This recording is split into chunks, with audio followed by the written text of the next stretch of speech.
আসসালামু আলাইকুম কাকা। ওয়ালাইকুম আসসালাম রাহমাতুল্লাহ। কেমন আছেন কাকা? আলহামদুলিল্লাহ ভালো আছি, আল্লাহ রহমতে। আল্লাহ অনেক ভালো রাখছে। এই যে কাজটা শেষ করে দিলাম। ও হ্যাঁ, জি। কাজটা ফাইনাল দিয়ে দিলাম। এখন পলা প্লাস্টার আছে, প্লাস্টারগুলো রাজমিস্ত্রিরা করবে আর কি।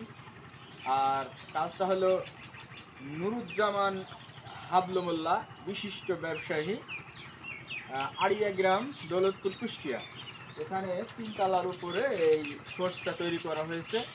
আর ফোর্সটা দেখতে কেমন লাগছে এটা একটু ঘুরে ঘুরে দেখাও। ও, আর যদি কেউ এ ধরনের কাজ করাতে চান তাহলে স্ক্রিনে দেওয়া নাম্বারে যোগাযোগ করবেন। তাহলে আপনাদেরকে অত্যন্ত যত্ন সহকারে সুন্দরভাবে কাজ করে দেবেন ইনশাআল্লাহ। জি আচ্ছা কাকা।